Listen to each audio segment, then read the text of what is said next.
television CK, YouTube, Musha, subscribe, yes, I had here. YouTube, Musha, subscribe, what you are logo. Uncle Machine again, History has recorded several African women leaders whose roles left significant impact in the development of their respective nations. The likes of Ghana's very own Nanaya Asantua, King Ahebi Ugbabe, Queen Rana Valona I, Queen Aminatu of Nigeria, and many others displayed so much wisdom, perseverance, leadership, and integrity, and ruled with power and precision. How can such great queens ever be forgotten? In this video, we bring to you one of the greatest women in African history, Queen Nandi, mother of Shaka Zulu.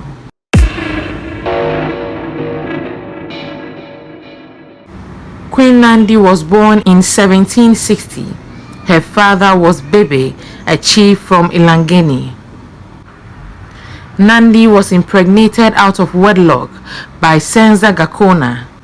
In 1789, Shaka was born, after Nandi and Senza Gakona had engaged in the act of ukulobonga, sex without penetration, allowed to unmarried couples at the time.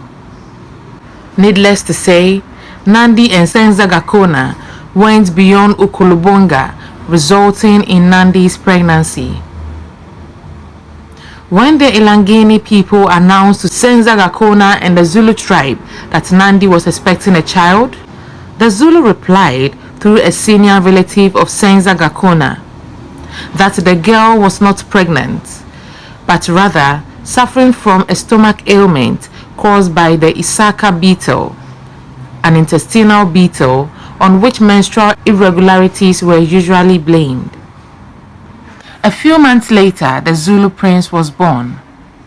Nandi sarcastically named him Shaka to spite Senza Gakona, who reminded her that she had said earlier that she was not pregnant but suffering from Ishaka.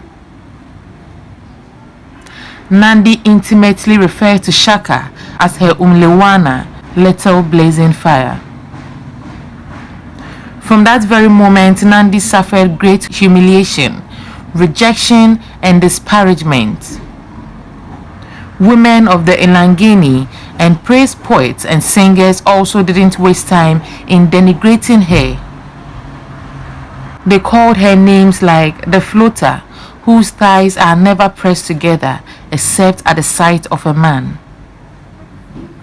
This was made with reference to her failing to practice ukolobonga, resulting in the birth of an illegitimate son. Wrong as the slurs might have been, they were hurtful and insulting. Nandi never lost hope in life. She was resilient. She never succumbed to pressure, and she knew her worth. She instilled these values into her son, shaping him into one of the greatest leaders ever. During that time, Nandi had to protect her son from famine, assassination attempts, and enemies.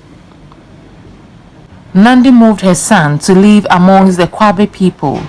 There, she met Gendiana, whom she married and had a son, Ngwandi.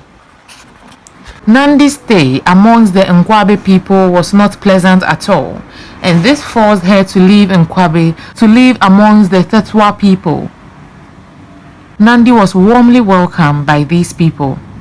She found it a good place to raise her sons, Shaka and Ngwadi. Nandi always reminded her son that, despite his circumstances, he would one day be greatest king. She did her best, despite all the adversity she encountered along the way. There were times when Nandi was unable to put food on the table for Shaka, especially during the 1802 food shortage, a period in which people were not prepared to share their food because of its scarcity. She traveled long distances on foot to seek help in other areas, enabling her to provide for her children. Nandi also exercised a great deal of influence over affairs of the kingdom during King Shaka's reign. She, with other women surrounding Shaka, was put in charge of military crowds and given power to govern while Shaka was on campaign. It is said that Nandi was a force for moderation in Shaka's life, suggesting various political compromises to him rather than encouraging violent action. Through Nandi standing beside Shaka, the kingdom grew by leaps and bounds over a short period of 12 years, despite a proclamation by the wives of Mungabi and many others who had said that Shaka would never rule and he would never be king. It is therefore understandable that King Shaka held women in high esteem because he understood their power and resilience. He had deep respect for his mother.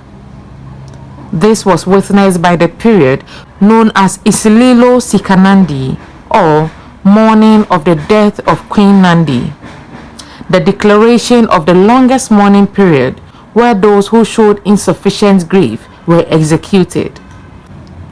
Because women are about more than merely giving birth and raising children, Nandi is not only important because she gave birth to a great leader, but because of her strong will, resilience, and her setting an example to millions of women not to settle for less.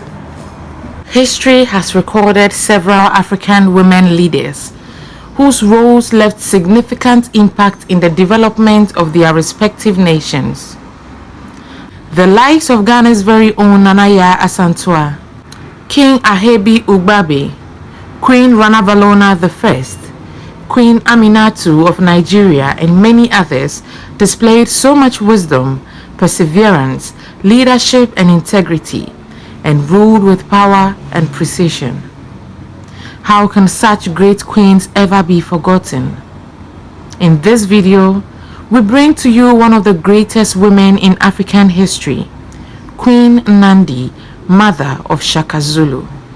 Television CK, YouTube, Musha, subscribe, YouTube, Musha, subscribe, what you logo. Uncle machine again, logo. Ezitech Building and Constructions.